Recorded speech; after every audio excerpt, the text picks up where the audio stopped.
Guys, the mic's on. Got some coffee over here and some apples. So I'm all set for the morning.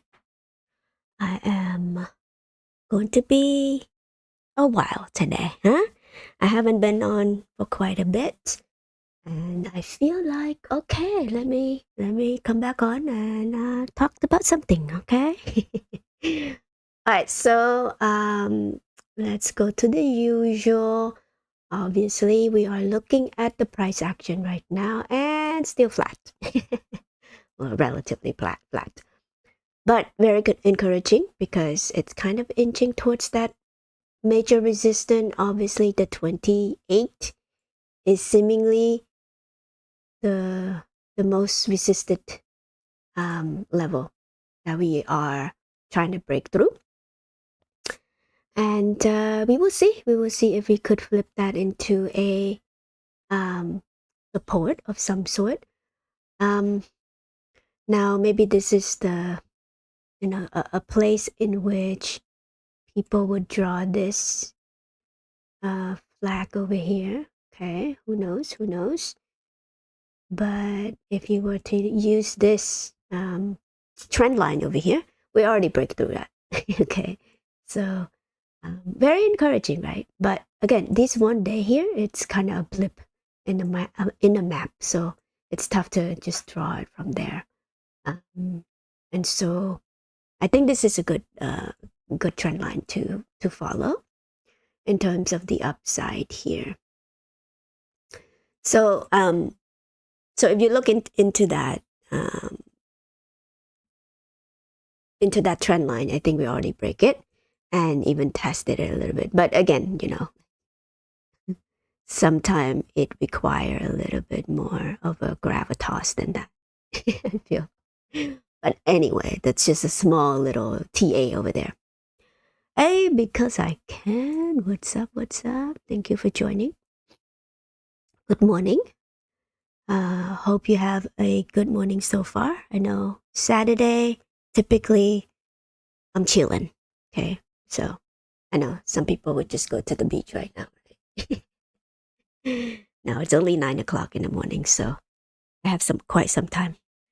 I do need to do something later though, so maybe I'll stay around 2 hours. I feel like 2 hours is my limit in terms of like brain power of talking about stuff. But anyway, so I hope you guys are doing well this weekend. Okay, so I'm looking at the crypto market a little bit here, but I think again, crypto market is.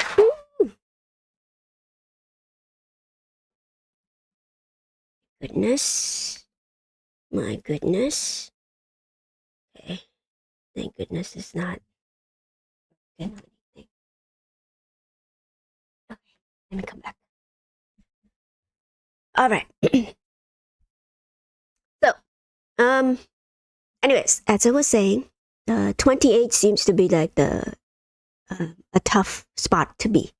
So if we reject this trend line here or this support, I think we're gonna go lower a little bit here. So again, just please be aware of that. Again, the downside can still happen. People could still be fearful, but honestly, I feel like the tariffs fear and the bond market fear, the gold market fear, right? All of those signals is signaling something that people are just fearful in general.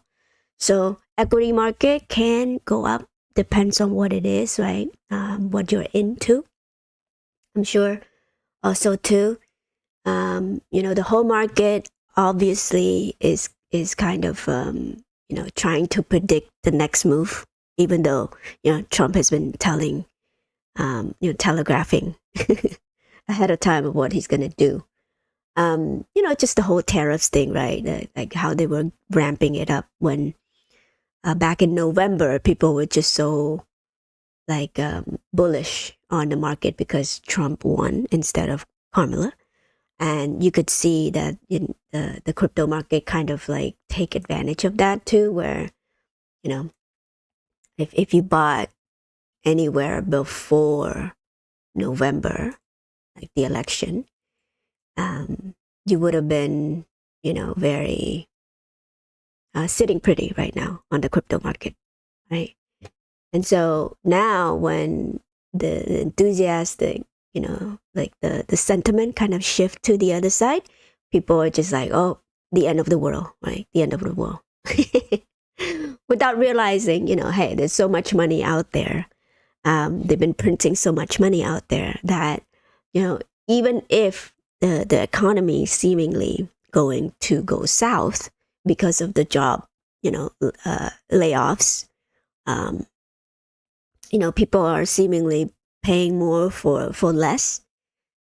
All of that sentiment, right, is still in the mainstream. Like even, McDonald's, even, companies that are struggling to get people to go shop again, seemingly feeling like they are a deer in a headlight, as if like, oh, consumer is taking a hit, so therefore this shouldn't be anything wrong with that. It's like, really, as a company, you rely on the consumer to be healthy.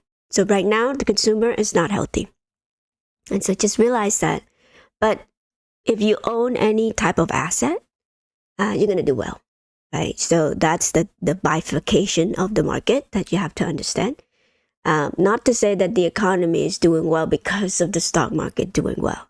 Stock market is just a symptom of what the economy, you could say, lacking indicator of some sort, right?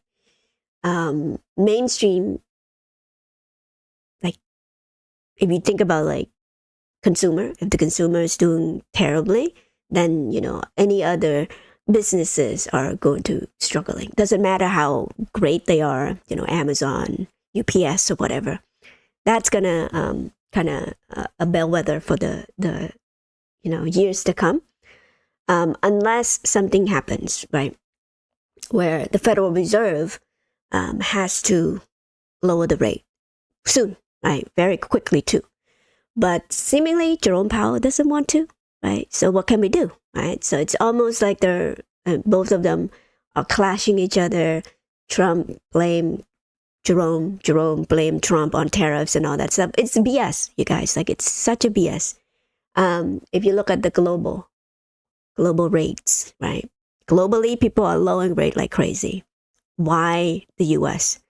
Not lowering rate, right? So you have to understand that they can be political as well, you guys. Like, just because they say they're apolitical doesn't mean that their action doesn't incite that, okay? If you're smart enough to figure out, okay, so when Biden was in office, why are they lowering 50% down?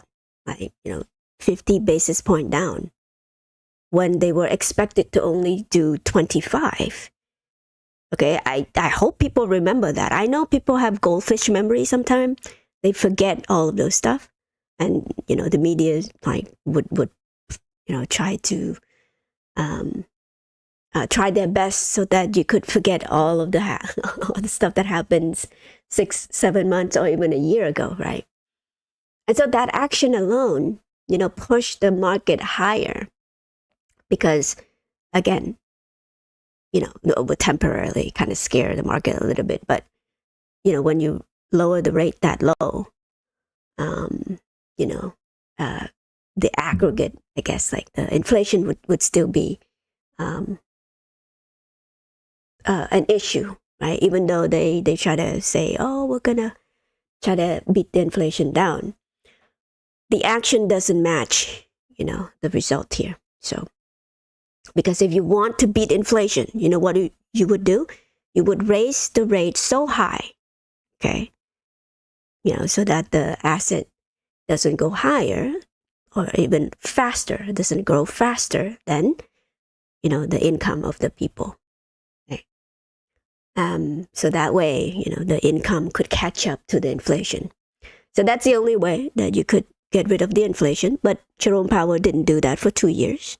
So what happened, right? So, and then they're just like, oh, oops, we didn't know that the inflation's going to be this high. So now we'll just try to mitigate it. It's like BS, you know? But anyway, I don't know.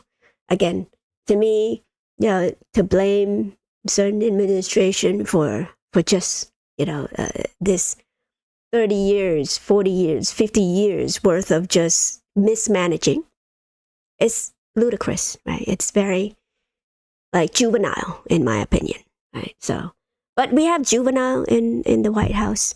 I mean, not White House. We have a lot of politicians that are just there to pat their own pockets. So we all know that, you guys. Like it's almost like to me, it's almost like a given, and we accept that as a citizen of this country and the world too, right? And for some reason, you just on the surface level, you just don't get the whole full picture of what it should be, right? Now, I'm not saying I have all the answer here, right? But I feel like, there's a lot of people who've been in crypto for a while and thinking that crypto or Bitcoin is a solution. And when people were to put that 10, 15 years ago, people would be laughed at, right?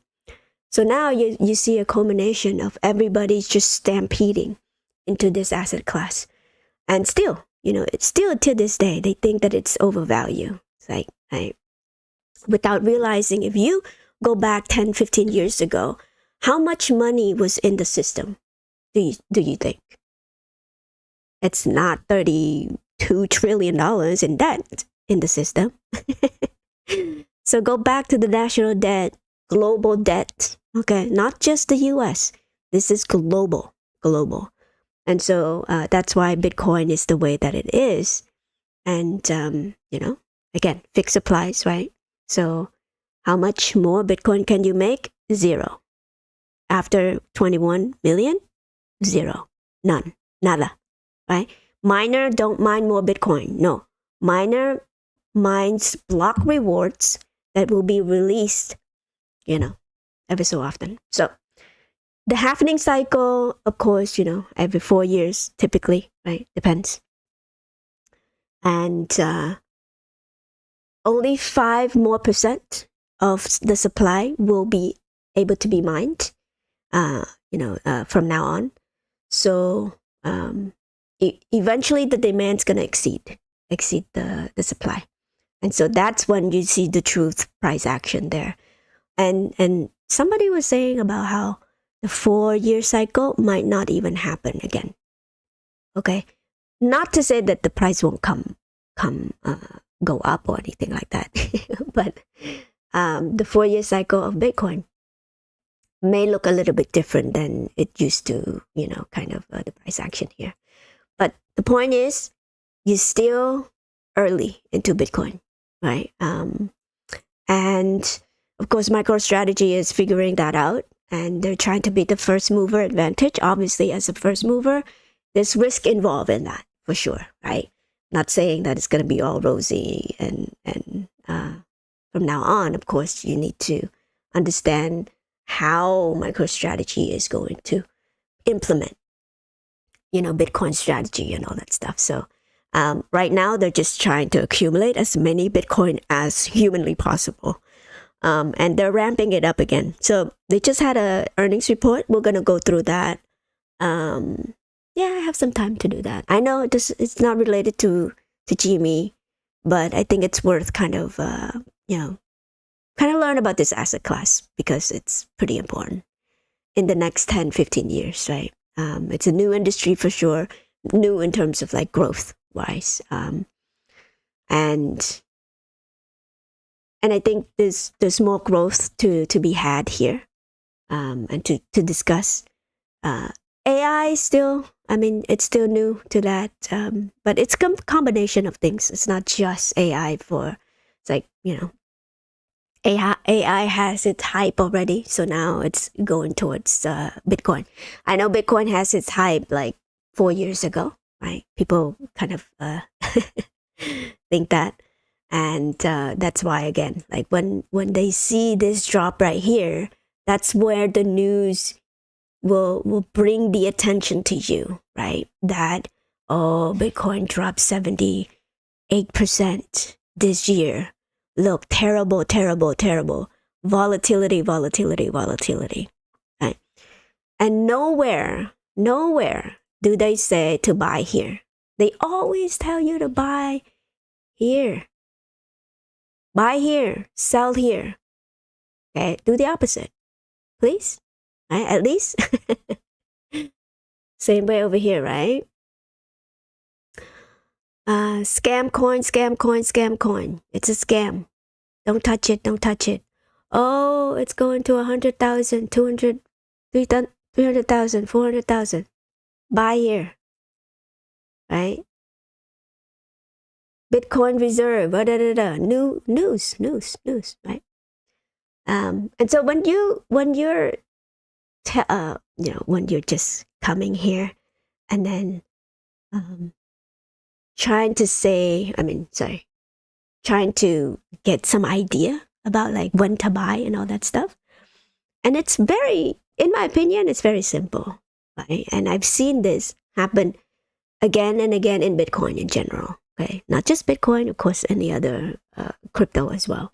XRP, any ones that are useful, in my opinion, that are, will be, useful in some way, shape or form. The technology, it's just too good to ignore type of thing, right?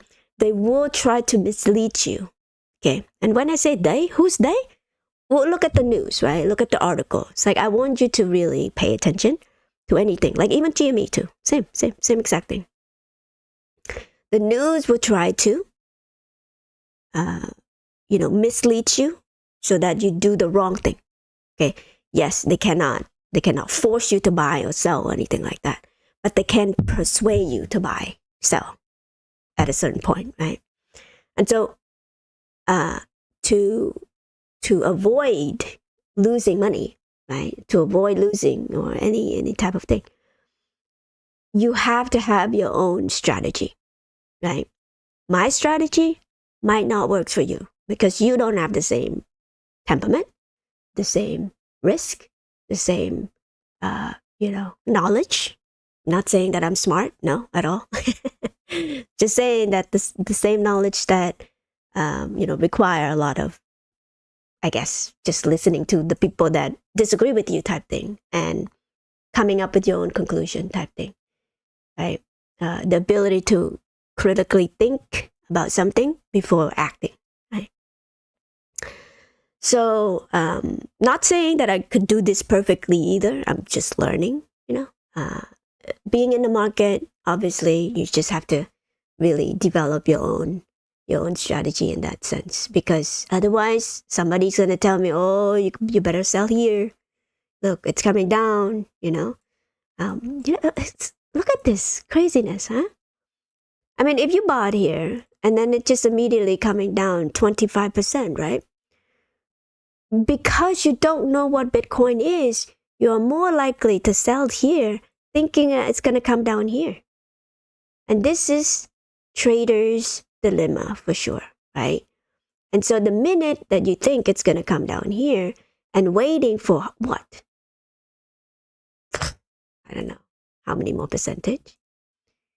Right, 13, you think that it's going to come back down here, 13% more, because technical analysis tells you, oh, it might have bounced over here, right? And you know how I know this? Because I was eyeing that level too. Back then, I was like, oh, I'm waiting for the 13,000. Never did, never happened. What happened? Boom. Missing out. Okay? Now, I'm telling you, again, that's why I stopped being a trader. Okay, I stopped, day trading. Even swing trading sometime too. Right? Yes, I mean, certain security, if I'm not long-term minded, right?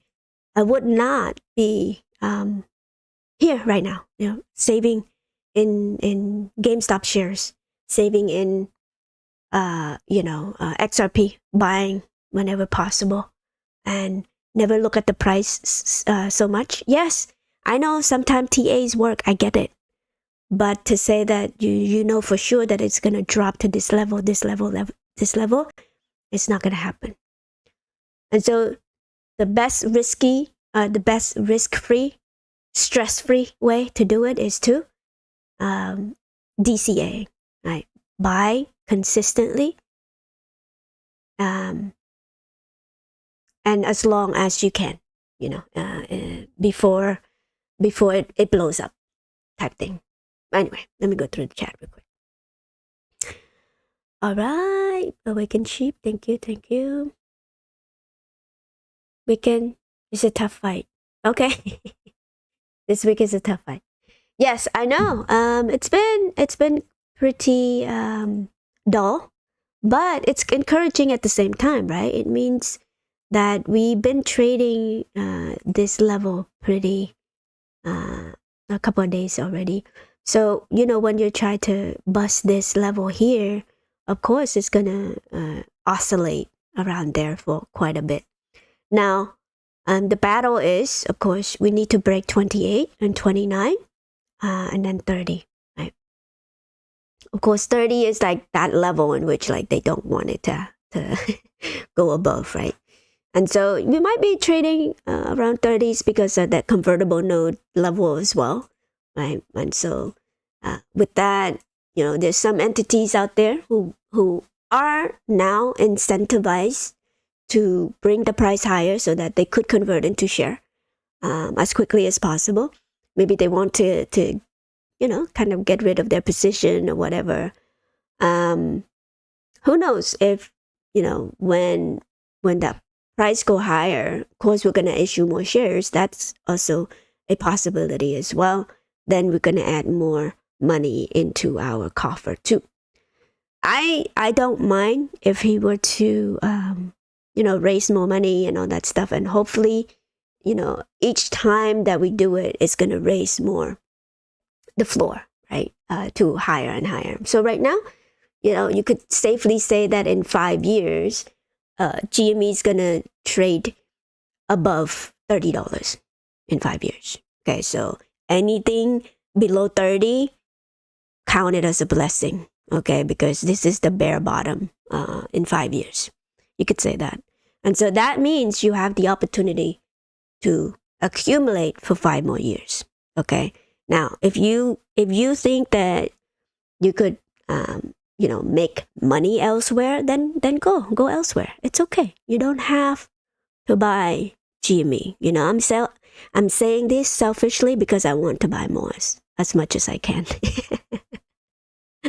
Can you imagine in 5 years how many shares I would have then? Now, hopefully, I would have more money, to add more. But of course, right? I always think like, okay, is 5,000 shares okay, to have? How about 10,000? Huh? A girl could dream type thing. But anyway. But yeah, I think immediately, obviously, we are looking for that spike, that roaring kitty spike that we kind of anticipating. We don't know whether he's going to tweet or anything like that.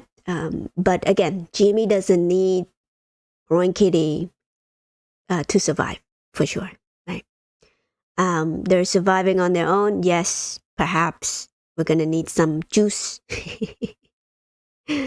some juice to kind of fuel. There you go, a jet fuel. And I would equate roaring kitty as a jet fuel, for this stock to go higher. People are assuming Ryan Cohen bought Bitcoin. I'm not so sure. Some might be mad if that is the case. Okay.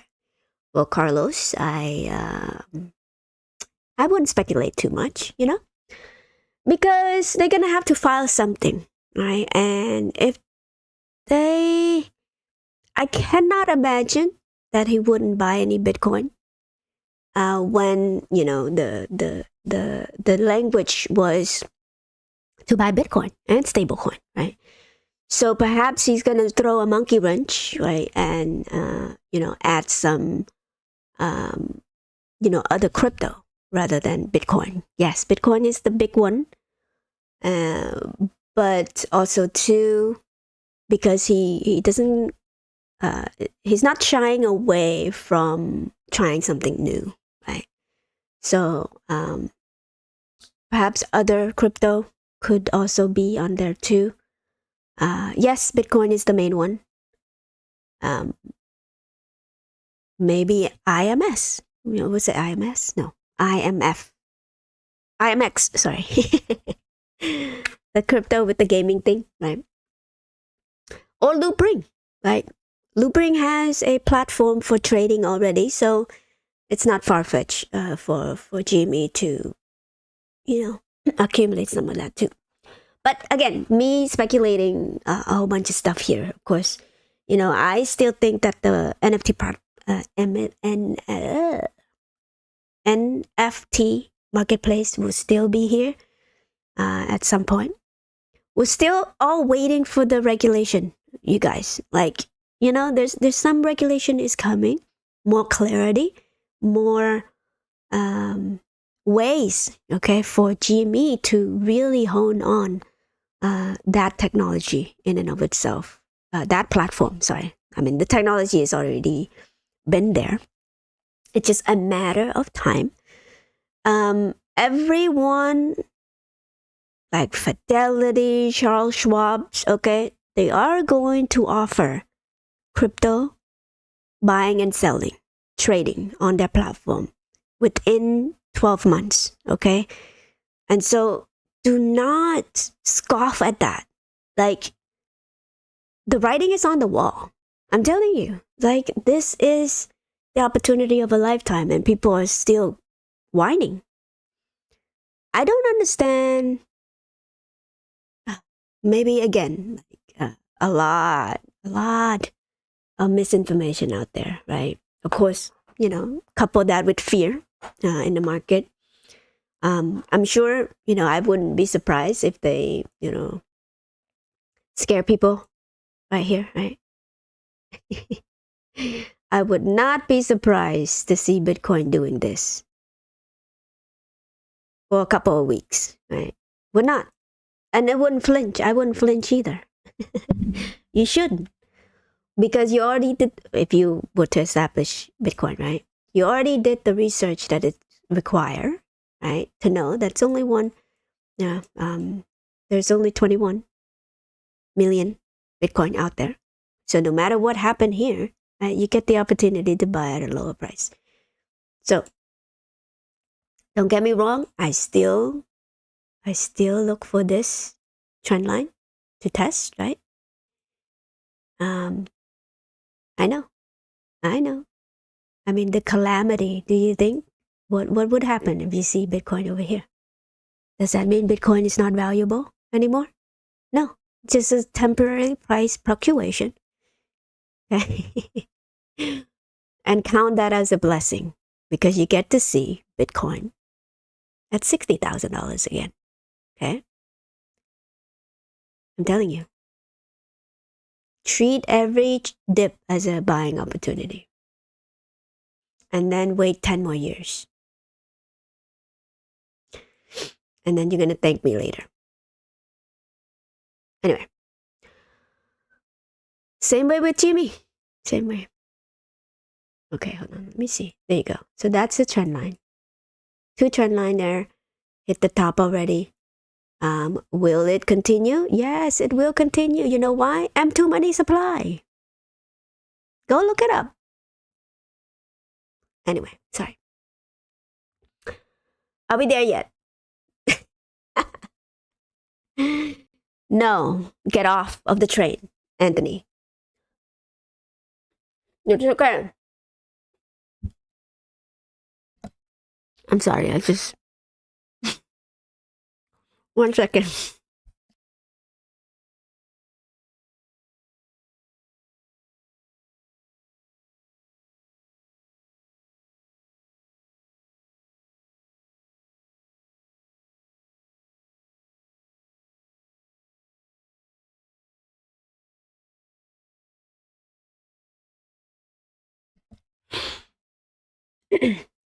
Sorry, guys. I just did that like unknowingly. I didn't mean to like chew one on your ear. Mm, just a reflect. I was like, what's here? I need to have some. But anyway, so Anthony, hi.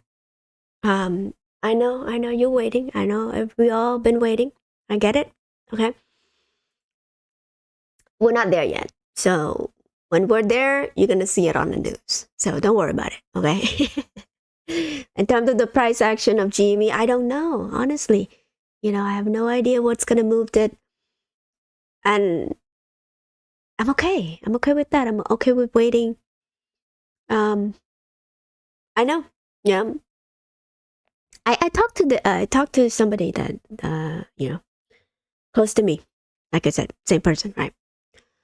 And yes, like that's the frustration right now. It's like, when is it gonna move? Are we there yet? Where is Roaring Kitty right now? I'm like, I have no clue, you guys. Okay. And for me, I got in for the right reason. I didn't get in because of Roaring Kitty. Right? So perhaps it's unfair for me to say I don't know, and you guys would be just like, be happy with that. I know, that's why, again, the personality matters, right? This stock, it's not for everyone, okay? And if you're the type that just watch every ticker, every day, price, are we there yet? Are we there yet? Are we there yet? Sorry, I think you're better off getting out and then find something else that moves according to what you expect it to do. I'm not to say like I don't advocate you to sell or anything like that. No. Just don't pay attention to it if that's the sentiment. Okay. And I tell this person too. I'm like, okay, so if you know where to put that money and return 10% a day, do it. Because you know why? Because that's a sure thing for you. Because you did the research, okay, on whatever instrument that you thought is going to go up. This person told me about, MU. Okay, I didn't even look at that. Okay, because like, he was like, well, this company is going to be higher. Okay, and he expected to be 150 soon. Okay, then go buy, sell this one, buy this one. You know why? I advocate that because you know about this company more than me. Okay? Period. Simple. Right? Keep it simple, right? If you know something to be sure and you do this research that according to your, whatever analysis that you got, go on that real quick, because according to you, GME's not doing anything. Right? It's not gonna do anything until Roaring Kitty come back, right? When Roaring Kitty didn't come back, I don't know. And so that way you might have time to come back to GME while it's still flat. See what I mean? So I'm only advocate that because you know about something else, right? That will return you this, then this, right? I don't know anything about this company. So would I do it? No. Why? Because I don't know anything about this company. Just because you tell me that it's going to go up to 30, what? 130, 150? Am I going to move? No, that's not my style. Because again, to me, GME is a sure thing for me. Because I know GME more than anyone, more than this person. And so again, so the conviction that you have in any stocks should be the primal initial things that you should be, at least looking into, right? And no harm, no foul. I'm sure you're gonna make tons of money here in this company, right? Because you do the research and you're gonna be more rewarded too if you are right, right? And on the other hand, if you're wrong, okay, don't be regretted. I mean, don't regret the fact that you sold GME to get to this one because GME did something. No, don't regret that, because you make that decision for a reason. You thought that this is a sure thing, right? And so that regret shouldn't be your to hold in your heart. Not at all. Okay. You know why? Because that's your decision. And the same way for me. Like, I make a decision to be in GME for a certain amount of time, and I'm going to stick with it. It doesn't matter what money I could make from crypto, from whatever, It's like, oh, had I jumped over here, I would have doubled my money. It's like, okay. No, I've never had that regret, you guys. I'm telling you. So if you have that regret, then I don't think you're ready, for the market. Because it's very decisive. Like, for me, I feel like I'm pretty good at being decisive. It's like, okay, if I stick with this, I'll get my reward later on. And so I've learned to be that way, you guys. Like, like I said, I've learned a year and a half worth of day trading. Not good for me at all. Stressful, very, sporadic in how much I make in a day and all that stuff. And you always need to make something in a day, because every day that you don't make money, you are actually losing money, right? Losing time also too. And so again, that's why I approach this in a hybrid way, where I have a job now, and also trading on the side if I want to. And that way I have the ability to wait for my investment to do what I think that it's going to do in the future, right? And not only that, I get to add more if I, able to. So, guys, this is just like a simple thing, right? Decision-making ability should be on your hand. Yes, get some ideas. Yes, get some, knowledge from other people, both sides, people that you disagree with, people that you agree with, and then come up with your own conclusion. Okay? And if you ask, where is it going to be? Are we there yet? Sorry. I can't tell you. I guess what I say is like, for me, it's about the journey, right? Yeah. You hop on the train, and if you're the type to, like, I don't care where I'm going, I just want to enjoy the scenery on the train, then yes, you're going to enjoy the trip. And no matter how long the trip is going to last, you're going to be like, well, hey, at least I get to enjoy the day-to-day and the scenic point of view here. So get to experience that. So it's not much of a waste of time here. Okay.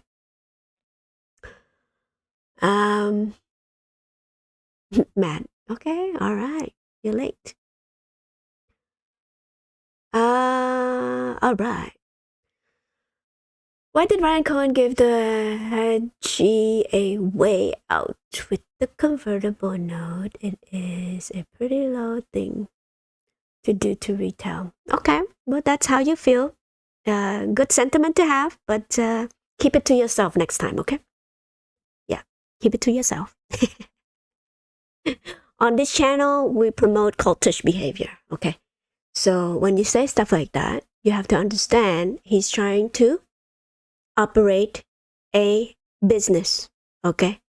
This is his money as well. So if anything that he does that affects a shareholder, it affects him as well, okay? Now, as far as the convertible note, a way out and all that stuff, I mean, you could critically think about that for a minute here, okay? Let's just say that that is the case where he's offering hedge fund a way out with the convertible note. What good does it have for the shareholder? Well, right now we have interest-free, $1.5 billion interest-free. Pretty good, right? When is the last time you get $1.5 billion interest-free? Go in the market right now and find that. So technically, it's not free. Yes, he's offering a way out. Let's just say that's what is actually happening. But at a cost.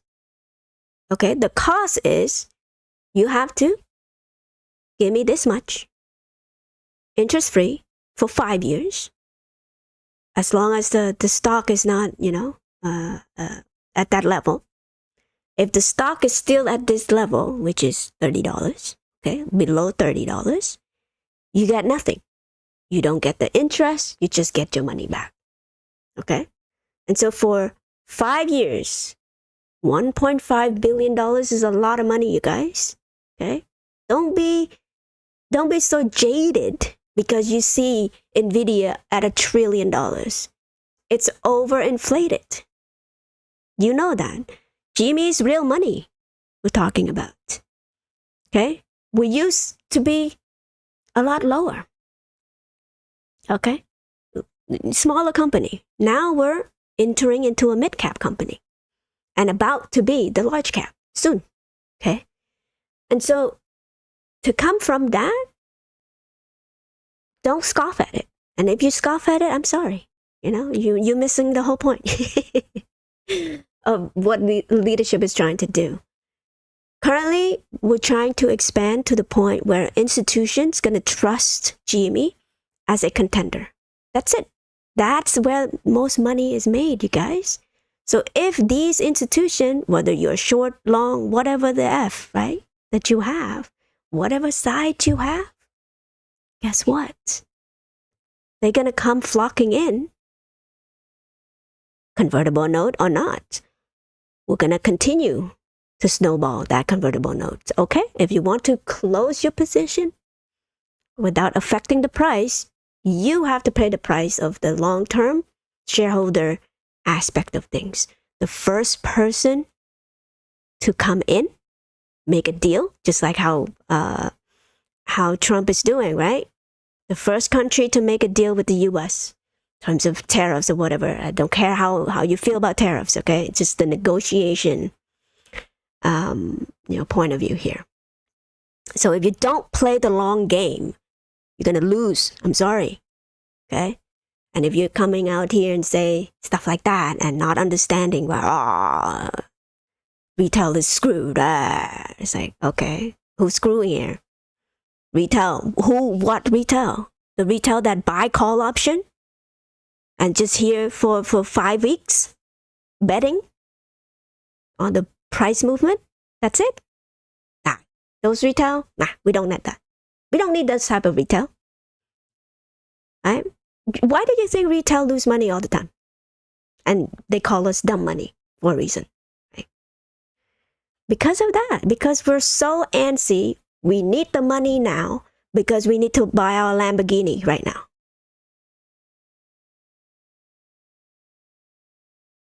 Why Lamborghini? The symbol of hell, wealth. When you're dead broke at the end of it.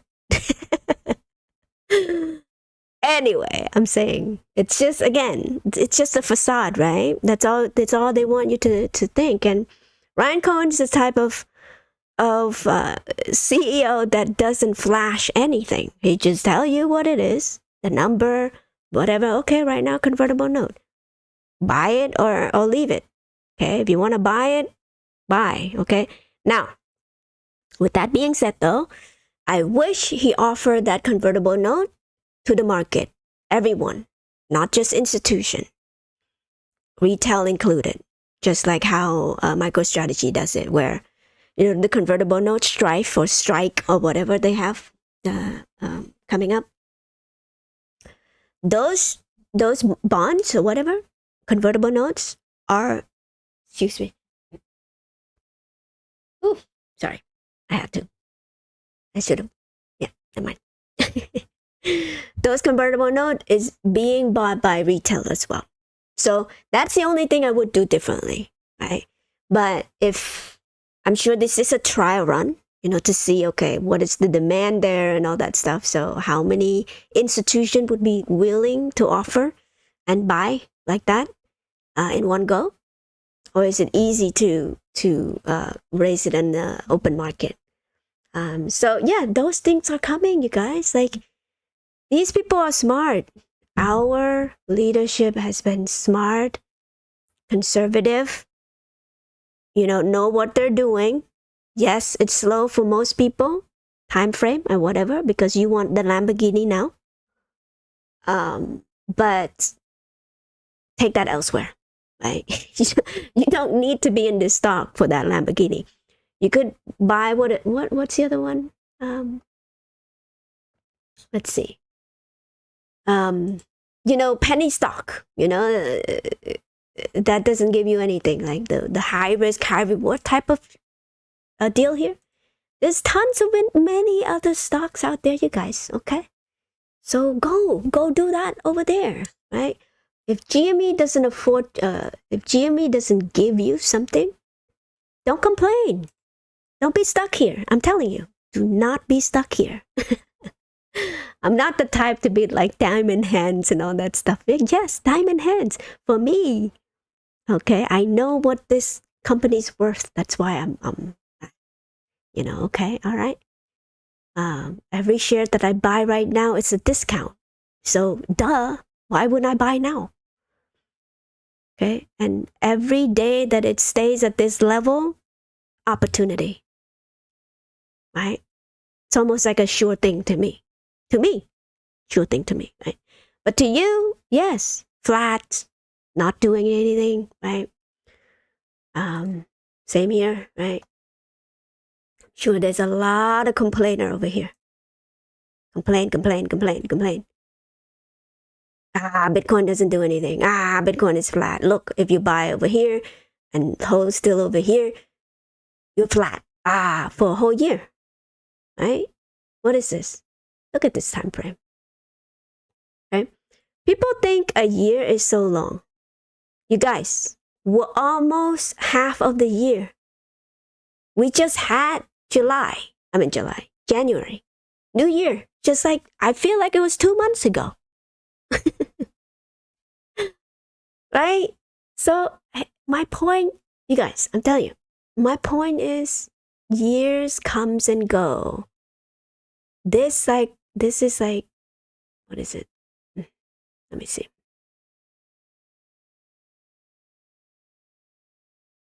This is the whole year. This is the whole year. So if you spend time buying Bitcoin down here, this time frame, and not complaining because it's flat, how much money would you have right now? Let's just say you're the unluckiest person every time you buy at the top, like top. So your average should be around here somewhere, okay? At the peak, you're 3x your money. Okay, I know this is in terms of Bitcoin. Of course, if you buy something else, of course, you might get some. But yeah, understand, you guys, opportunity. Opportunity is when it's flat, when it's doing nothing, when it's just flat. Death, okay? Despair. People disbelieve. People are not going to believe you. People think that you're stupid for buying. Okay? But anyway, so I guess I'm more mature than most of you. Anyway, sorry. Hope I answered your question there. There's only one, Anthony Walker. Okay, but seems there's no one care. Oh, okay, I'm sorry. Well, I do care about you. I don't even know who you are, but I care about you. I care about you enough to sell you to wait on GME. But if you don't want to wait, it's okay. Make your own decision. Okay, I care about your decision. So I hope it's a great one. Okay. And in respect to GME, I don't know. Do what you want. I guess I'm just like a good parent. Okay, a good parent, not a good parent. Sorry, a lenient parent type things. Like, okay, if you want to go and make your mistake, go ahead, make your mistake. Because mistakes really good for you, because then you will learn to do something a little bit different. Hopefully, right? You don't want to commit the same mistake over and over again, expecting a different result. Eventually, hopefully, you're gonna learn to make that mistake less. But the more mistake that you make, different ones, right? The more solution you could have in life. And so that's why I don't care about mistakes. Like, it's not that I love to make mistakes, but if I have some mistake in my life, I would be like, okay, let me just do things different next time so that I don't fall into the same, predicament, the same result, the same, mindsets and all that stuff. So it really give you growth in a sense, okay? In terms of like trading, investing and all that stuff, the same thing, right? I made mistake early on. So I'm not going to make mistake again right now where, I would just jump into some other, some security that I don't even know about because somebody told me that it is going to do this and this and this. I'm going to jump in. And then, when it doesn't do something, right? That's when you regret your decision. It's like, oh, I should have done this. So, yes, you're going to regret a lot of things, you guys, right? When it comes to like establishing a position in anything. So make sure it's your own decision. That's the only thing. Right?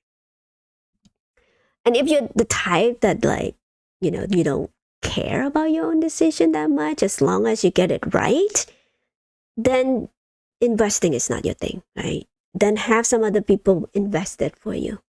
Okay. So anyway. Put it in a mutual fund or something. Right? I mean, that's what Warren Buffett would do if he passed and nobody managed his wealth anymore. S&P 500, and then just live your life type thing. Very boring, and yes, people are successful in doing that too. So don't worry about picking stocks and all that stuff because it's very risky for you, right? Because that stock might not do something, and then you're gonna get disappointed. Stuff like that. I'm planning to check out Jimmy for some Pokemon, see what they are. Oh, okay, cool. All right. Jesus here. Okay, you deleted there. The kitty is not a trader. Trader? Okay. That's not how you say trader. He just got tired of Cohen. Okay. Well, that's an assumption. I don't know. I don't think he's tired of Cohen in action. He would have said it in the live stream, right? He did mention about how slow it has been, but not that Ryan Cohen didn't act. He's been acting a lot. He's been doing a lot of things, right? So, sorry, like I disagree with you, Carlos. Some people forget that Ryan Cohen and the board don't get paid and have bought shares. Yes, there you go. Exactly. Like, that alone should put GME at that unique spot. Okay. If anything, the uniqueness of anything in life is going to, like, niche, okay? It's going to call people in eventually, right? Just like anything, you guys, with new idea, Bitcoin, whatever, right? New ideas people reject so much, even though it's good for you, right? It takes some time for people to realize those new ideas to be good ideas for them. But good idea will stand the test of time, okay? And the unique spot that GME leadership and GME stock company, all of that is actually a plus, a valuable thing. You cannot place that value on this unique spot. Okay, the popularity, the brand, the whatever, right? That's just simply the brand name alone. You cannot escape the psychology of what it was, GME. Like, that is GME. Okay. Period. Any other stock, like even MSTR, right? Yes, MSTR got their name from Bitcoin accumulation. Okay. So every company has their own unique identity to identify it on. If you talk about GME, people know what GME is. People know what happened 4 or 5 years ago, right? You think we're going to let that go just like that? Poof. No, that's going to stick. And so with that, you could really build something amazing off of that. Now, I don't know, again, what you guys think about GME as far as like a company and all that stuff. I'm sure you probably think along the line of what the media is telling you, that the only reason why GME survived is because Brian Cohen got lucky, because of Rowan Kitty, because of stupid people, because of dumb money, piling in without any thoughts and, any critical thinking about investing. This is not investing and all that stuff. Okay. But eventually that's going to turn into something else. And so that transformation is very potent, because that called capitulation, right? People will capitulate to this company when you least expect it. Now, you better hope that you have more shares before that happens. I just don't know when. Could be a year from now, 2 years from now, 5 years from now. But the catalyst will come, right? Whether it's Rowan Kitty, right? It's just an added flavor to this ice cream here. And so that alone, you guys, come on. Like, when I talk about this company, I know I could go like out of the space, out of the world, off somewhere 10 years from now type thing. Okay.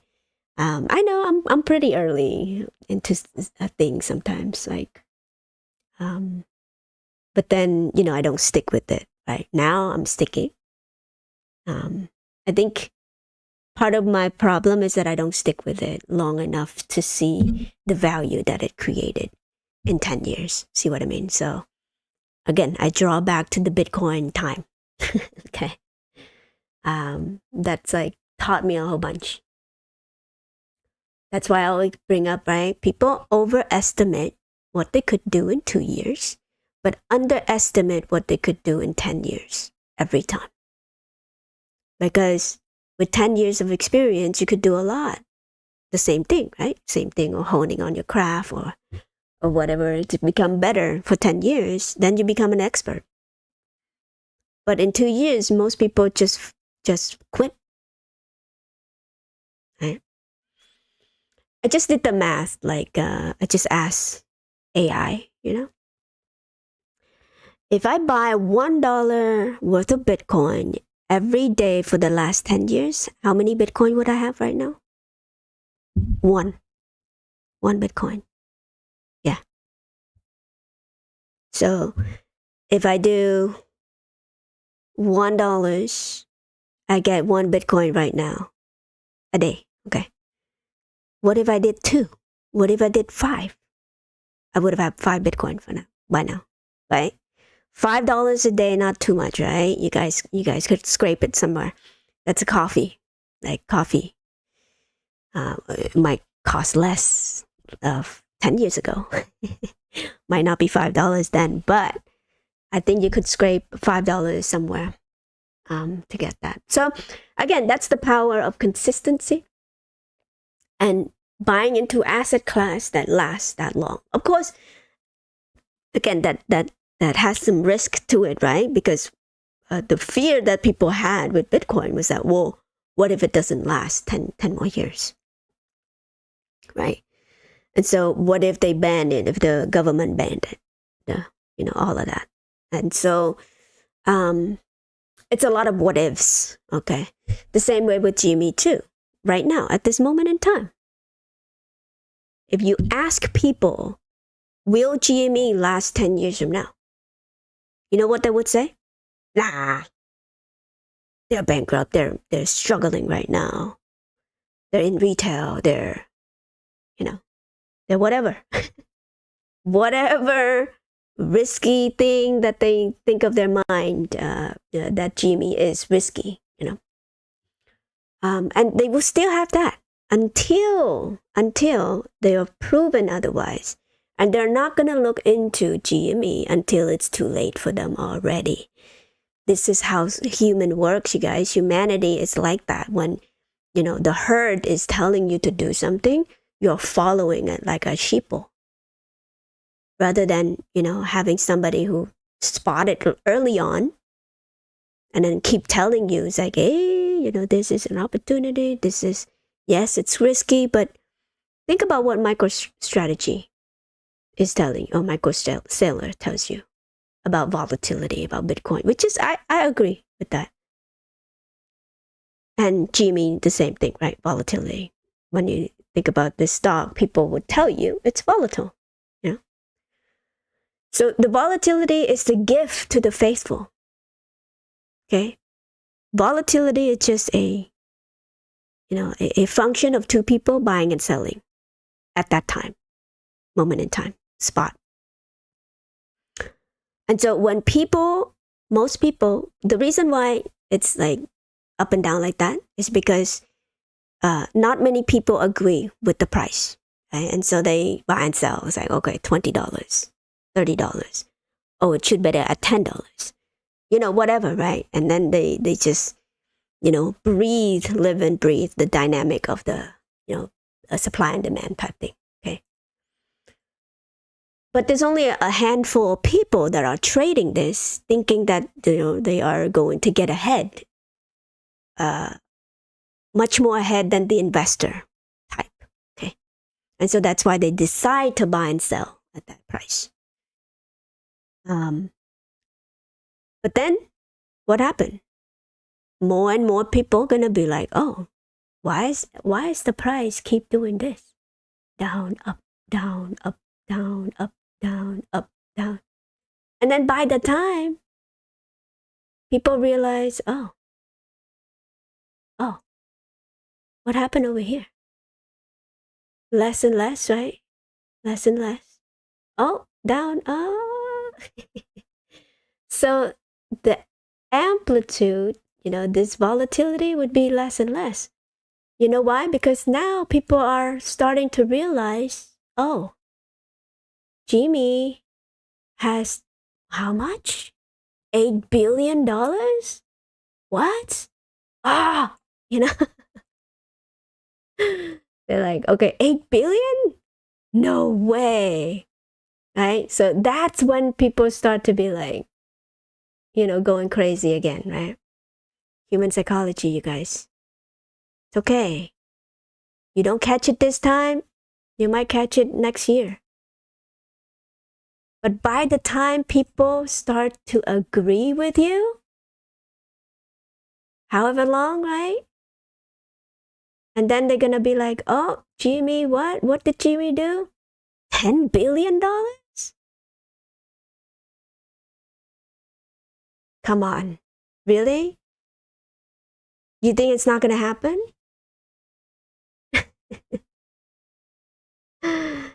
But anyway, the only way is up right now, I'm telling you. So that's how I think it's playing out. But yeah, that's, it might not take this long, you guys. I'm just saying. It might take until, next year, maybe next year. You could see some firework over here, right? Because they will announce, Bitcoin or whatever, however, right? So that could also happen, like immediately too, right? Doesn't has to happen, 10 years from now here. But the point is that if you look at the shareholder equity and just run with that, that's all it matters, you guys. As a shareholder, that's what you should be looking at. Shareholder equity. Every stock has it. It should be more apparent, or at least more important than the top line revenue. Okay, at least. But anyway, so like I'm saying, when people start to agree with you, that volatility won't be there anymore. Okay, so remember that. So right now, like I said, count it as a blessing while people are disagreeing with you about this company, while people are disagreeing with Michael Saylor of Bitcoin price, right? Because he thinks it's going to be $100 trillion one day. Right now it's 2 trillion. So from 2 to 100, it's going to be very volatile. When it reach 100 trillion, it's not going to be that volatile. And that's when your financial advisor will tell you to buy Bitcoin then. Okay? So, same way with GME. They're not gonna recommend it to you. Okay? Until it's too late for you already. So while the financial advisor of the world out there is deterring you from investing in this company that is upcoming, that's your opportunity right there, because institution hasn't gotten the clue yet. And or they just cannot buy into GME yet until they get approval from whoever. Okay? They're not going to approve it yet. Okay? All right. While that happens, buy. Accumulate. You know? If you can. If you believe it in the long term. But to me, it's so simple, you guys. Very simple, very, clear set here. But let me show you this one. I think, again, I'm sure people are understanding what this is. This is, again, the psychology of a trader, right? This guy is saying that, it's going to come down, right? This is a sure thing. I'm going to short it, right? And what happened? Boom. He thought it was going to come down, right? And then he got faked out. Of course, he lost money there, right? And so the same thing, same exact thing. Just when you think it's going to come down, it's going higher. Just when you think it's going to go higher, it's going to come down type thing. So traders will lose based on that emotional roller coaster alone, unless you know how to stop loss and all that stuff. But even that, stop loss hunting type of situation, you might be losing money because of that too. Okay, so hold on one second, you guys. I will come back here. I think I something. Okay, I've been babbling for an hour. Wow, cool. So this is just a overview of May, May performance. It seems like on average, May's doing GME stock should do well most of the time, except for the 19th, because we know what that was. It was a corona, right? The fear of bankruptcy and all that stuff. So, or shorting to oblivion too, right? So all that may happen. But now, you get to see the growth every May here. So this 2025, seemingly, we have better balance sheets, better prospect of the future. So I'm sure, we might be doing better than 24. And the expectation of Bitcoin purchasing too.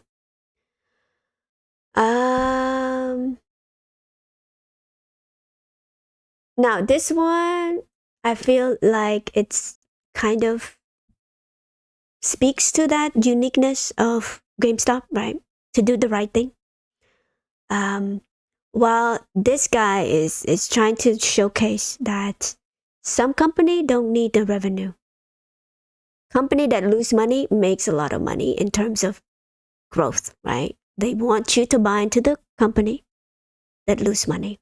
And this is probably the human psychology thing, right? That is, I think it's a disease of the market in my mind, right? So let's listen to this while I'm eating some of the apple here. Okay. No revenue. I'll pay back. What? Why would you go after revenue? Because to make money? No.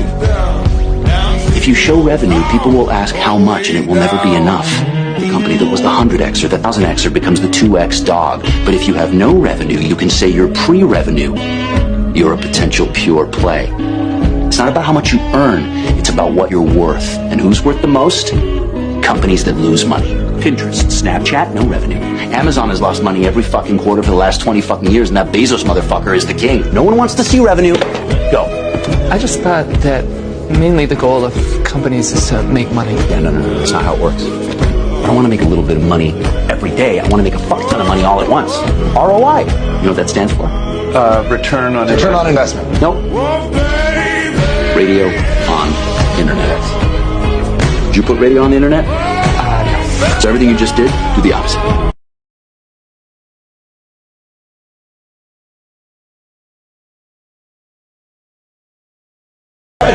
No.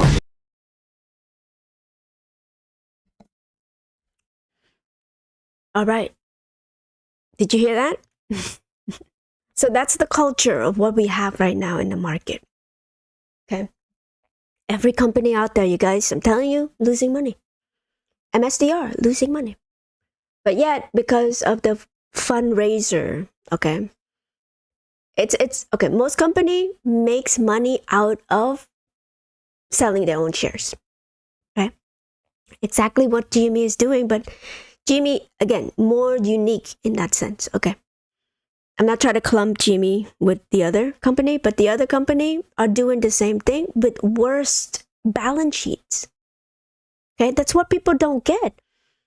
And Snapchat and, whatever that company is being promoted like crazy to retail investor, and these retail, because they think share price means something about the company, they're like, I'm making money. Who cares about the company, whether the company's making money or not?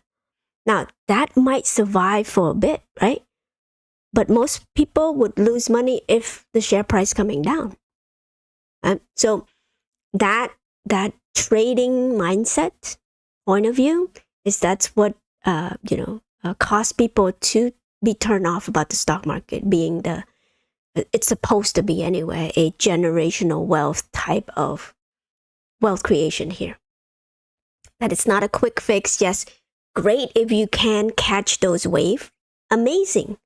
But even if you catch those waves, do you think you have the ability to keep those money? I mean, case in point, trades, right? $2 million still have to work. Why? Because he didn't take the step to learn how to manage the money because, he thinks he could do it over and over and over again. That he's going to hit $10 million, $30 million, consistently like that. That's the trader mentality.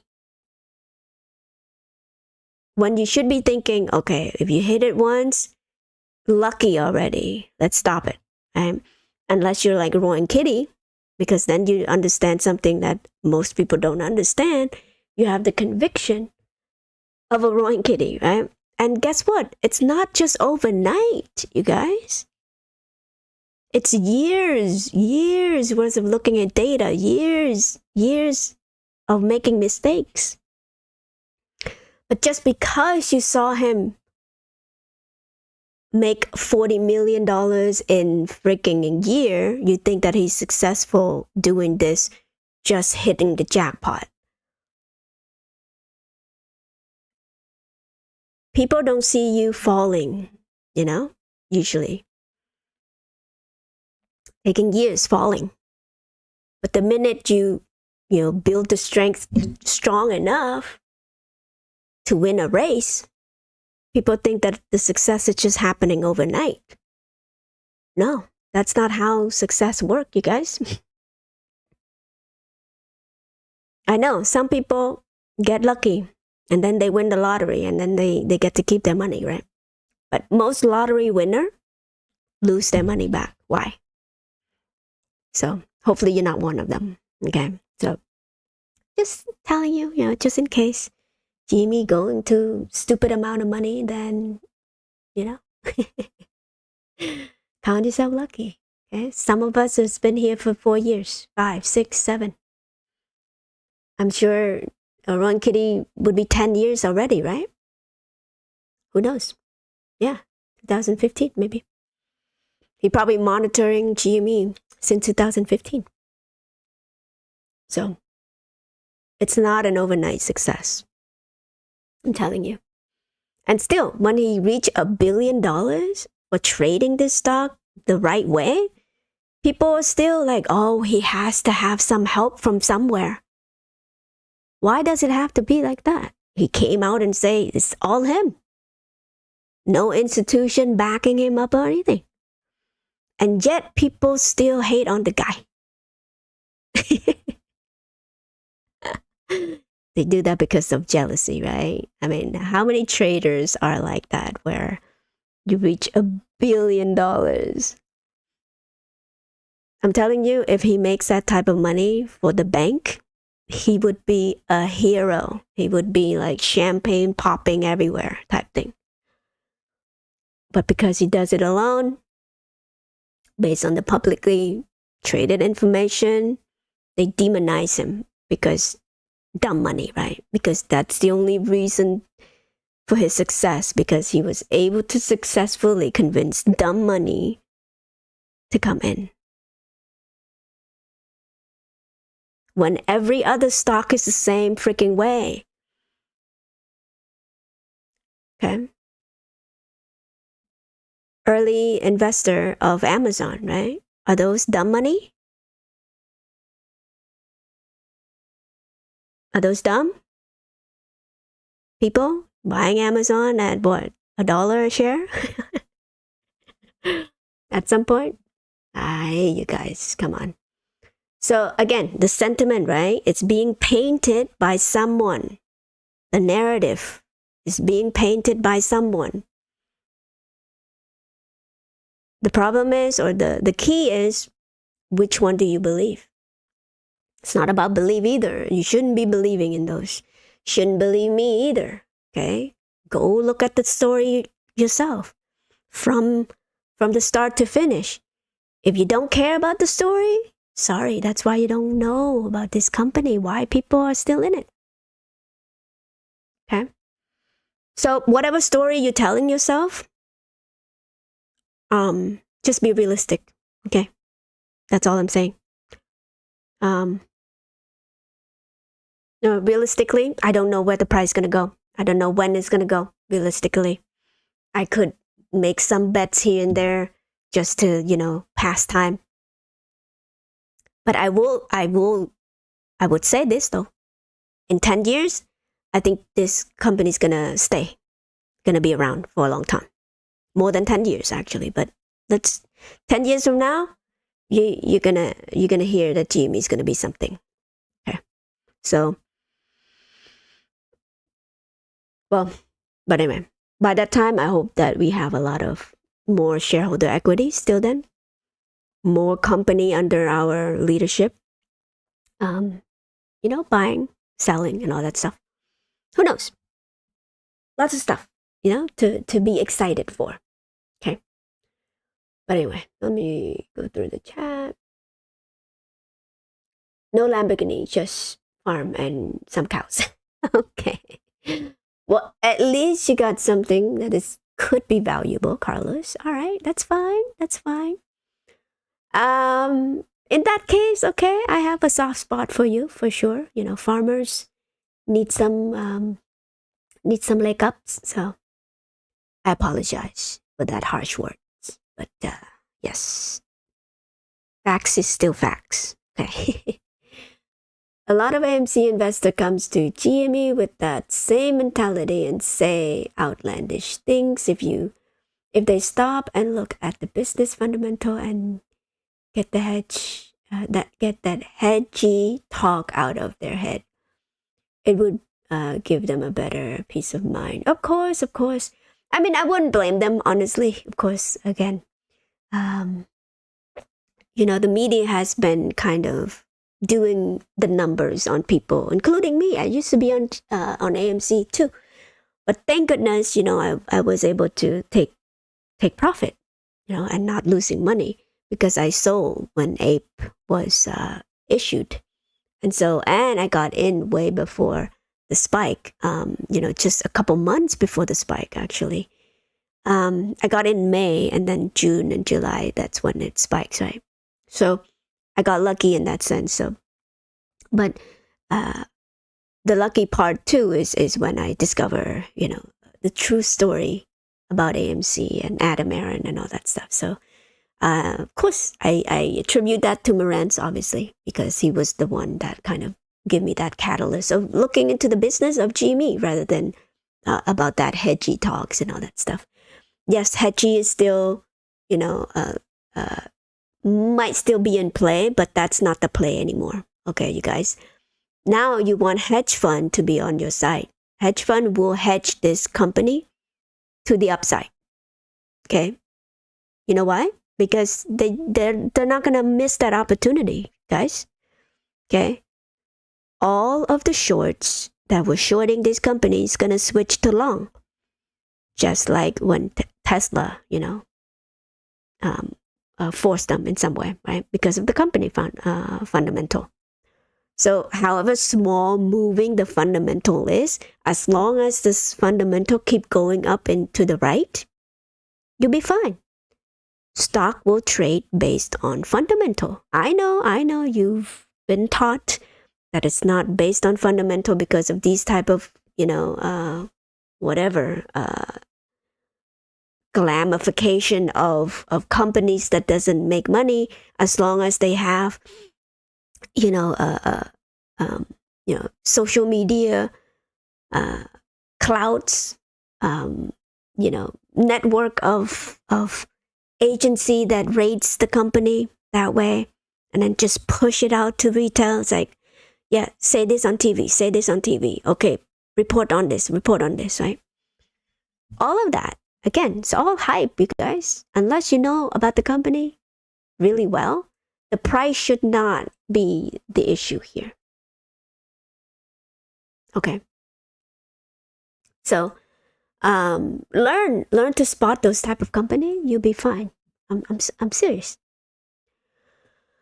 Do you think Ryan Cohen bought Bitcoin already? I would say yes, because if he, see that rainbow chart, just like every Bitcoiners are looking at, instead of MicroStrategy, buying the top at every single chance he has, you could look at the, when to buy, and when to sell type thing. So I think Ryan Cohen is going to be a bit more smart in terms of buying. Yeah, buying levels. So I'm imagining he probably got it somewhere at 80,000. So $80,000, like around here.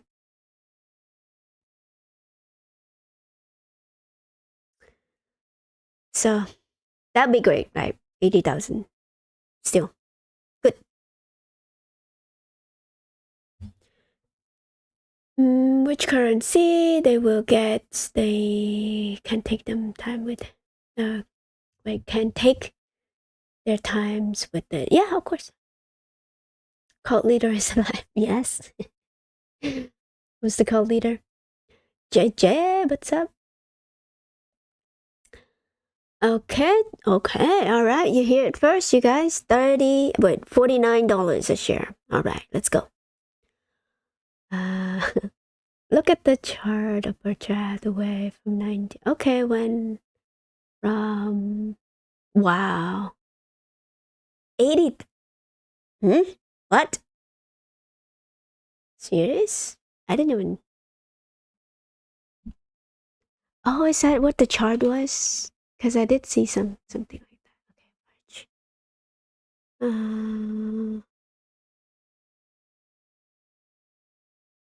Okay, A or B? A.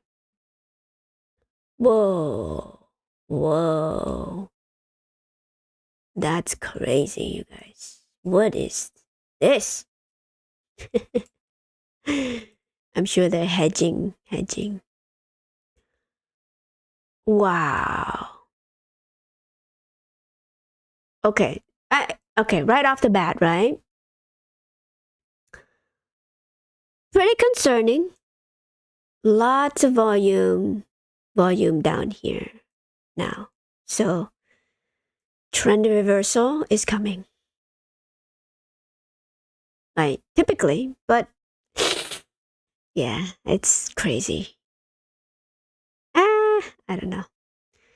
I mean, if you look at this right here, this time, see, high volume, low volume. Okay, high volume to low volume, right? And then, but there's a small dip and then just rip the other side. Yeah, that's crazy. I don't know how he does it, but hey, if this is what we're trying to emulate, yeah, yeah.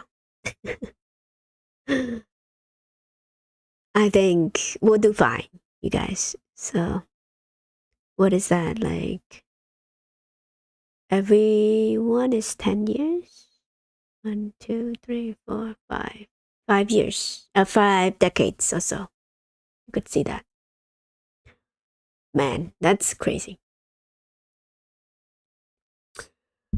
Okay, exactly. And even if you significantly haven't had an actual profit for over a decade. Yep. Well, again, they switched their business model, right? And I think they're finding something that is going to kind of change the way corporate think about Bitcoin and, reserve asset of some sort. Cash is not a good, uh, well, at some point, okay? I'm not saying at this moment in time, because at this moment in time, people want cash, okay? Cash is king when it is a recession, or when the market is low like this, where people are just not looking into, um, saving money. Everybody is just, again, leveraged to the tilt. So now they need cash to settle or whatever, right?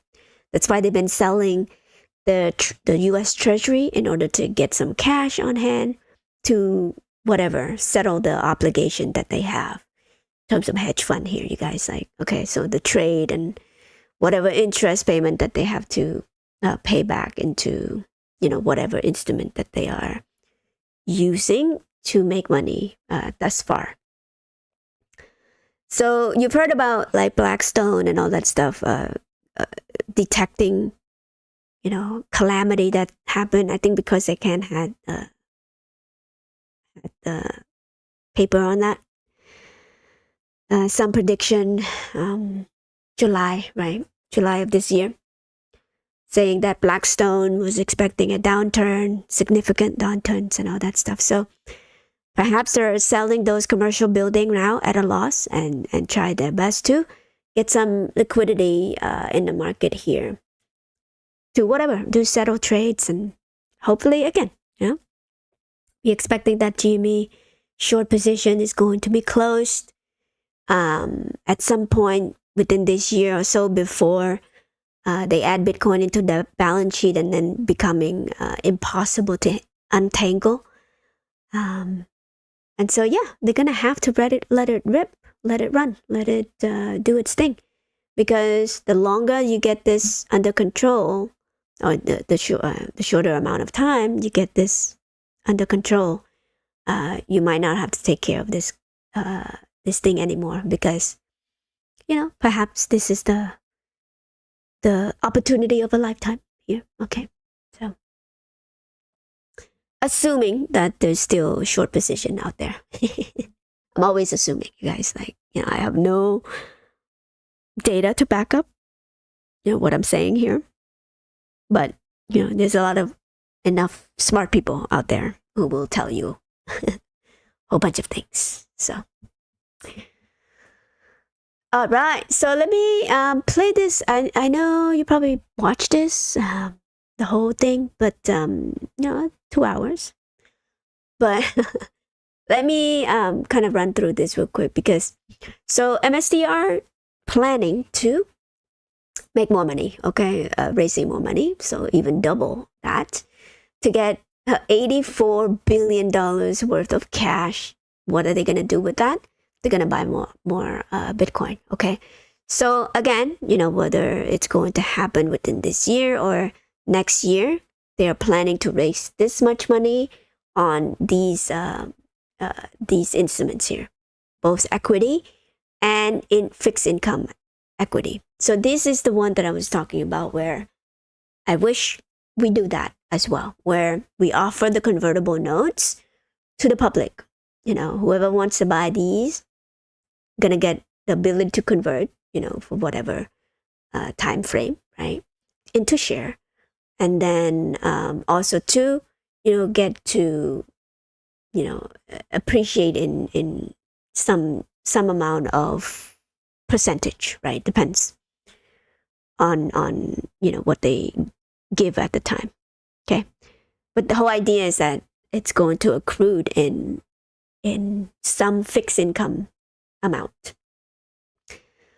And then you have these also where, but the thing I don't like is that they only offer a sliver of that.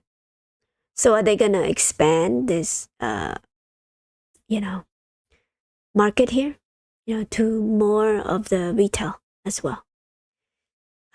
So this is like a stock where you could buy it right now, and then you get some sort of annuity with it. Okay, so that's the whole idea. And potentially new. Sorry, I'll play it in a minute here. But and then this is also so they're planning to add $21 billion of this same thing, strike. Okay. There's a slight difference on the the term and condition between the two. I didn't learn too much about that, but apparently you get some interest while get to participate in the upside of whatever Bitcoin is going to be, right? So I think it's a smart structure for now. Again, assuming that Bitcoin is going to go higher in price. But again, depends on when you buy into it, right? So we'll see if this is a successful way of raising money for the company in order to buy more into Bitcoin. Right? That's their business model. So who knows? Maybe we might be able to replicate that in a minute. Too. Of course, being the first mover advantage, right? They have that, that advantage to accumulate so much Bitcoin already. So there are more than 500,000 Bitcoin right now. And so with this, he wants to double, right, the amount of Bitcoin and close to triple by 27. So that's pretty bullish for Bitcoin. Very encouraging, right? As a Bitcoin holder myself. No, I don't hold that many Bitcoin. Just small, little tiny bits. Not enough though. But I have a lot of other stuff, so I'm okay. I think if Bitcoin goes higher, the other asset class is gonna go higher too, in terms of like altcoin season, right? So that's why I'm trying to time it. But eventually I do want to accumulate some Bitcoin though. Yeah, for sure. Okay, let me just play this part here. For how we think about our securities and credit risk as it pertains to our Bitcoin strategy, including illustrative examples of how this framework would apply to the different types of securities we've offered, MSTR, our convertible bonds, Strike and Strife. And we're excited about this opportunity to discuss the framework, which we believe is helpful for understanding our capital financing decisions. Under the new 42-42 plan, we are 32% complete. That leaves us with around $57 billion of additional capital to be raised through the end of 2027. As we move forward, we'll focus more on the fixed income side of our plan through instruments like Strife convertible notes and potentially new structures we may explore over time. At the same time, we'll continue to utilize the equity ATM when conditions are favorable and when it represents an accretive and efficient option for our shareholders.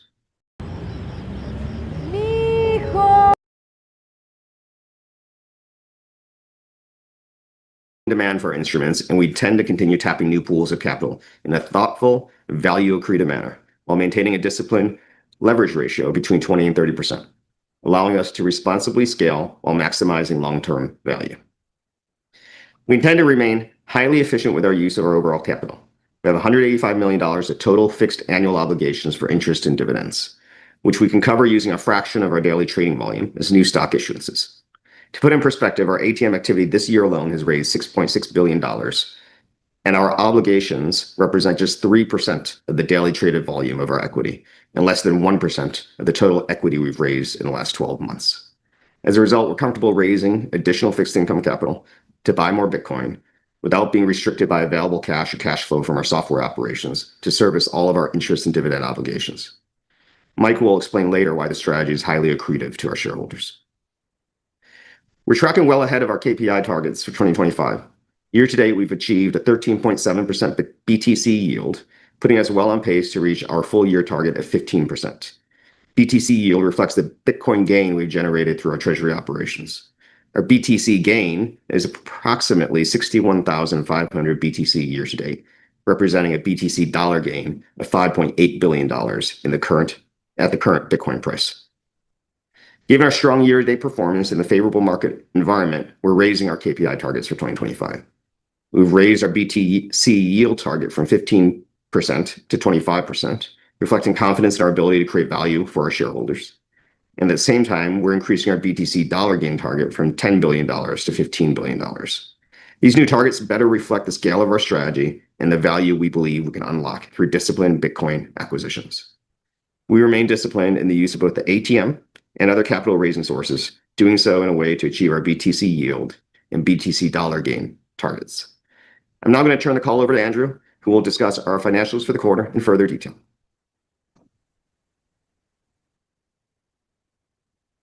Thank you, Phong.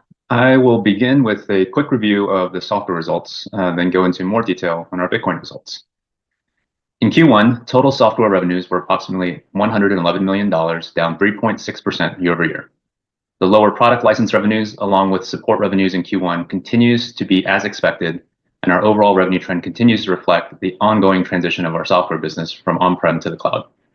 Our cloud results in Q1, subscription services revenues increased 62% year over year and now make up approximately 33% of total revenues, continuing our quarter-over-quarter double-digit growth. Our subscription billings also grew again by 38% in Q1 to $24.5 million. The decline in product license revenues and support revenues continue to be offset by growth in cloud, and we continue to see growth in demand from our cloud platform and anticipate this trend to continue and strengthen in the coming quarters. Lastly, cost of revenues were $34 million, up 13% compared to Q1 of last year. The increase was driven primarily by higher cloud hosting costs, which we expect to continue in future periods as a direct result of our growth in cloud. Moving on to Bitcoin. We adopted fair value accounting for our Bitcoin holdings on January 1st this year, which has fundamentally changed how we value our Bitcoin treasury asset. To the left of this slide, we began the year with our Bitcoin holdings valued just under $42 billion. On Jan 1, upon adoption of the new rule, we recognized $17.9 billion to our beginning balance of retained earnings, which was the difference between the carrying value on our books and the fair value based on Bitcoin price as of 12/31. One fundamental difference now under fair value accounting is that our holdings are marked on the last day of every quarter, not throughout the quarter as before. Any new Bitcoin purchased during the quarter are initially held at the purchase price of those Bitcoins, and all prior quarter and new quarter purchases are fair valued as of the last day of each quarter. In Q1, the price of Bitcoin declined from approximately $93,400 at the end of the year to roughly $82,400 at the end of Q1, resulting in a $4.9 billion unrealized fair value loss on our pre-Q1 holdings.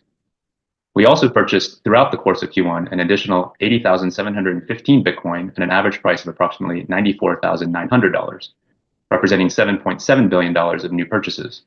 On the last day of Q1, because the market price of Bitcoin was approximately $82,400, these new purchases also reflected a fair value decline of about $1 billion. As a result, our overall Q1 unrealized fair market value loss was $5.9 billion, which flowed directly through our income statement. Okay. Sorry. All right. I had to eat something, so that's why I was letting it play. Yeah, it's been close to 2 hours, you guys. I might stay a little bit longer. Now that Lionel's here, of course, yes. Let's go. Lionel, what's up? Okay, so as you hear there, of course, they are raising money to buy more Bitcoin. And it used to be accounted differently before January 25th. So apparently, fair market value of Bitcoin was not accounted for. So let's take a look at it real quick here. That's why some of the numbers didn't make any sense. Okay, so currently, if you look at the trailing 12, look at that, close to 5 billion, at loss here.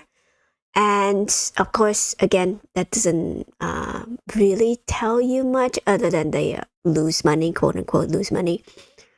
I'm sure that's they have to, pay off the convertible notes and all that stuff. So that was issued 5 years ago. Right? Wait, no, actually, they haven't. When did they start? I think August 2020. So close to there. So their bonds might be coming due right now, and so they have to, pay off that. But 5 years ago, Bitcoin was a lot cheaper, so obviously they're able to, issue more shares in order to pay off that.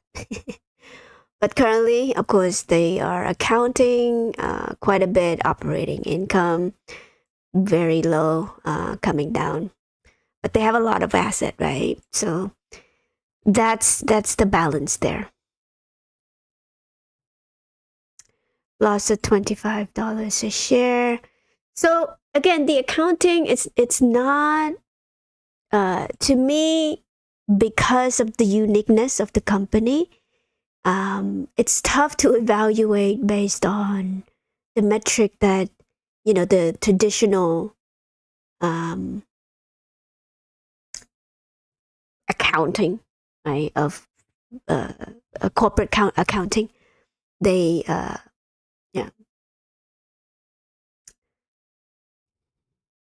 how would I want to put that?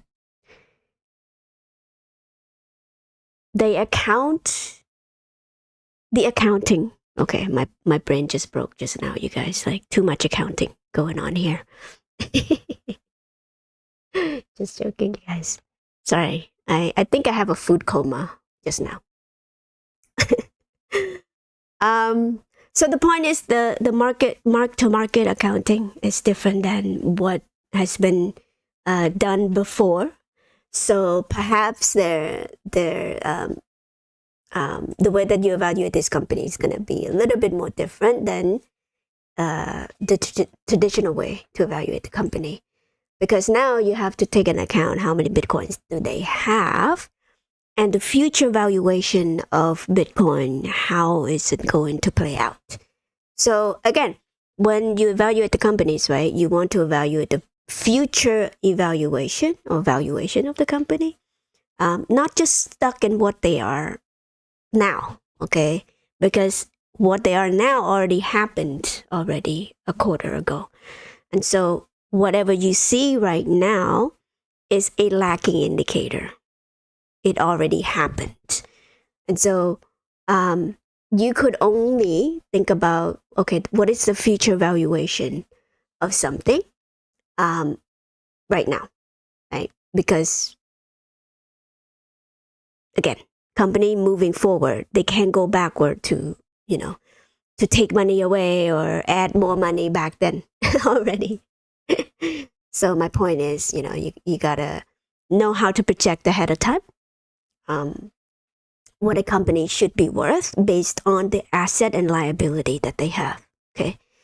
While this one, of course, again, the financial media out there, they only want you to focus on this, right? Of course, yes, that is give you a small window into what the company can do, have been doing for the past 5 years and all that stuff. But it doesn't take into account what the future earnings would be. Does that make sense? So don't look backward too much because the accounting might be different, right? Than the mark to market. This is good and bad for mark to market, right? Because of the volatility of Bitcoin. For this company, obviously, it's going to be wild, and with the convertible notes, the strife and all that stuff, it's going to kind of smooth out some of that volatility, because when Bitcoin is down in price, right, people would want to, take a bond on the upside on the fixed income, right? And so they would most likely to buy into that bond, okay? So that, again, at least they're not losing, but they also have some upside potential. So in essence, you could protect some of your downside here. So again, that's why bondholder have some advantage here than the equity holder. Shoot, yeah. But if you offer it to, like GME, right? If you offer it to the institutional only, that's the only thing I disagree with leadership doing it that way. But he could just be testing out the water, whether that's going to be working or not. So my hope is that next one is going to be offered to the public. That'd be great. Hey, I want some call option 5 years from now too. Okay.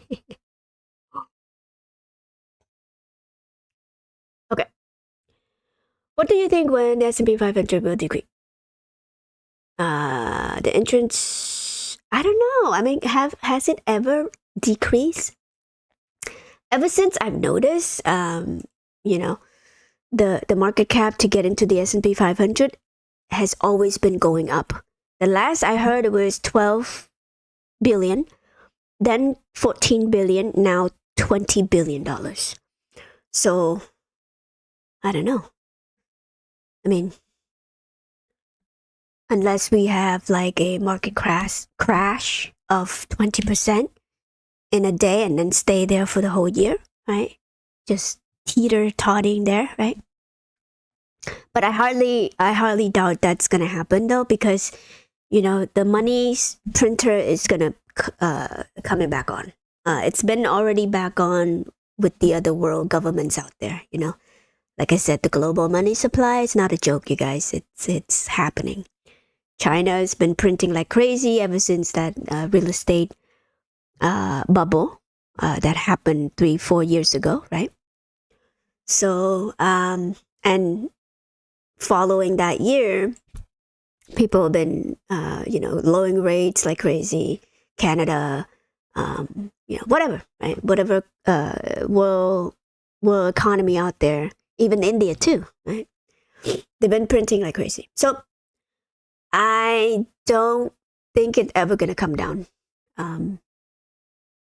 unless the U.S. is gonna be like defaulting like crazy.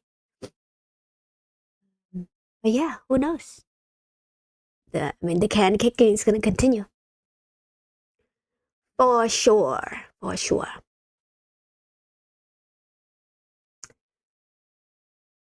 Okay, so if this is true, I don't know. Again, so let's just switch gear a little bit here. I know we've been talking about too much finances, so let's laugh about this a little bit. I don't know.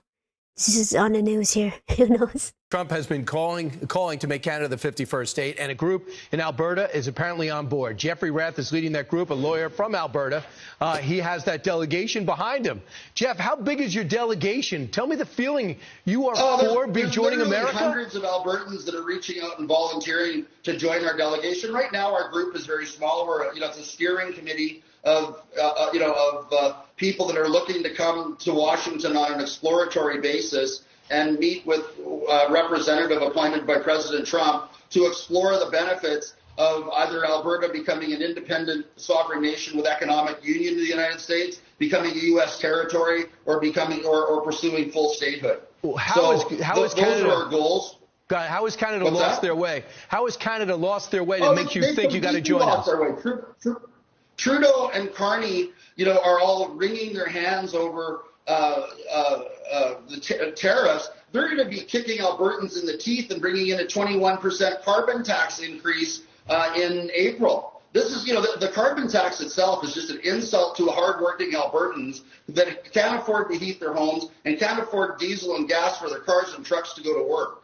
That's a big part of why it is that people in Alberta are fed up with being governed by idiotic politicians from Quebec and Ontario that do not understand our province and do not understand that culturally we're far more closely affiliated with our friends to the south in Montana than we are with all of the people in Ottawa wringing their hands over the smell of diesel exhaust when people from Alberta come to protest how badly we're being treated by Ottawa. What's your message to Donald Trump? 10 seconds.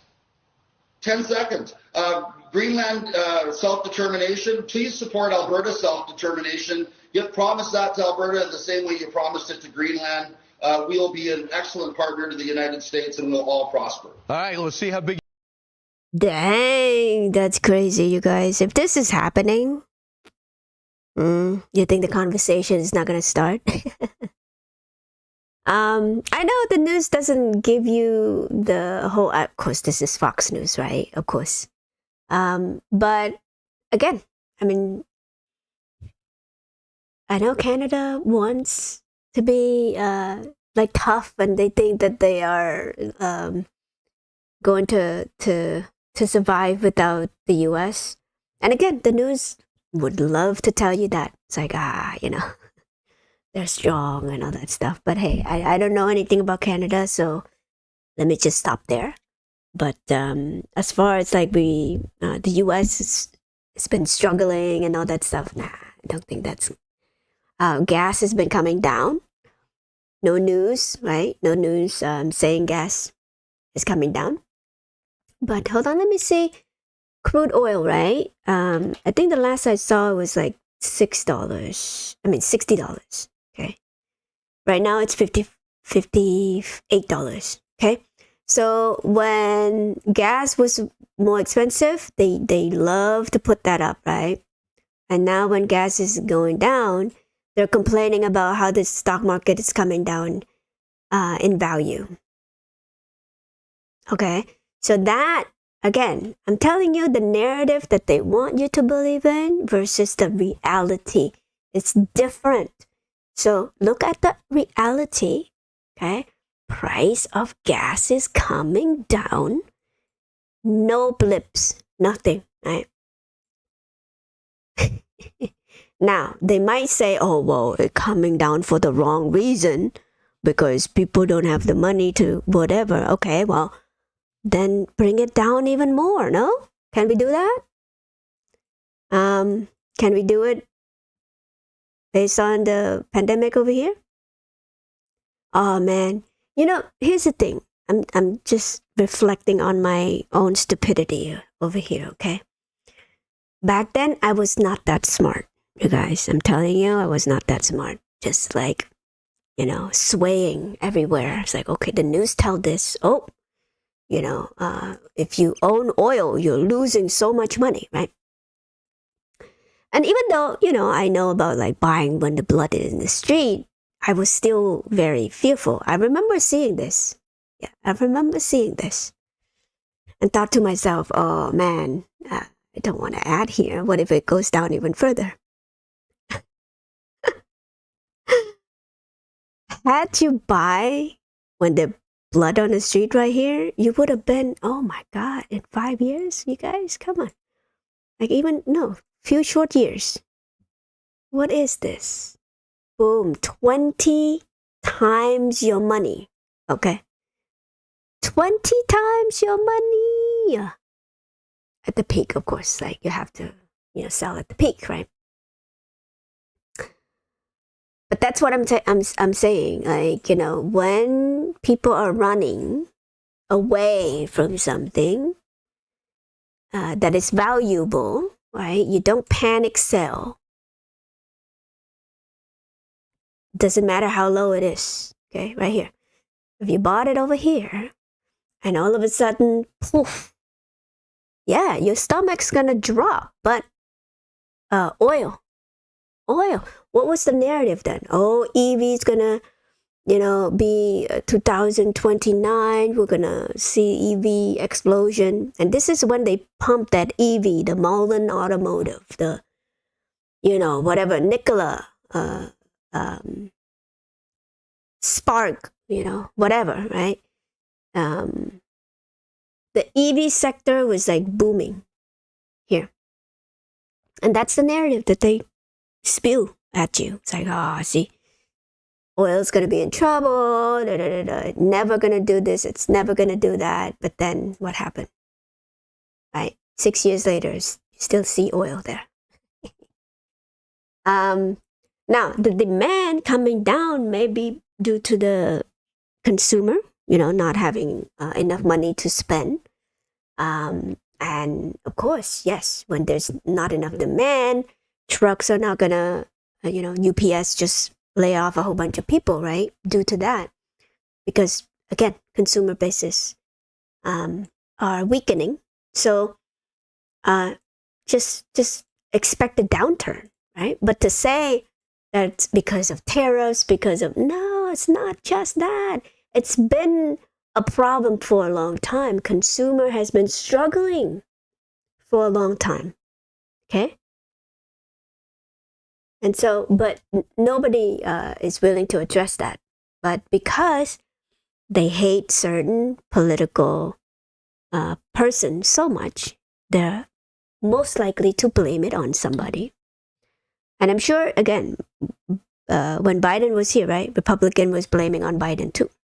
Right? And then you would hear all of the negative stuff without, some positive that is happening, which is the stock market was going higher. Right? But depends, right? Depends on who you are. If you own stock, bonds, and asset and all that stuff, yes, you're going to be so rich. Because look at this. If you own oil anytime here, you would have double, triple, or 20x your money over here. Of course, you're going to do well. But anyway, see, my own stupidity, right? I saw it over here, didn't have the guts to buy it then. Okay? And didn't have that much money to do it. But anyway. So, again, it's all gut thing. And also, too, people who was in oil industry, I'm sure they would be like, yeah, I would buy here. So I have a few million laying around somewhere, right? So there you go. Just a quick history lesson over there, okay? But currently, yes, the gas is coming down in price. That's good. So is this the trend line to take a look at? I don't know if it's gonna bounce. Okay, so if we have a deflationary effect here, if the Fed hasn't moved an inch because Jerome Powell hates Trump so much, he's not gonna lower rate anytime soon. Okay, so, but anyway, yeah, look at the oil right there. So 3x with 2 sets per account. Oh, okay. What is Obsidian Blade? 3x. That in Okay, okay. Oh, my rant is live. Okay, that's a cue. That's a cue. So, appreciate all of you coming in. I know you're gonna be fleeing to Marantz right now if Marantz is on. It's okay. You've been here for 2 hours, okay? So you'll be fine. You have some information here, hopefully some inspiration, hopefully some learning, okay? I don't know. Yeah. So be safe, okay? Learn a little bit more about Bitcoin, why it's so, important right now to learn about Bitcoin. And yeah, I will let you go. And I will see you tomorrow. Maybe. Okay, bye.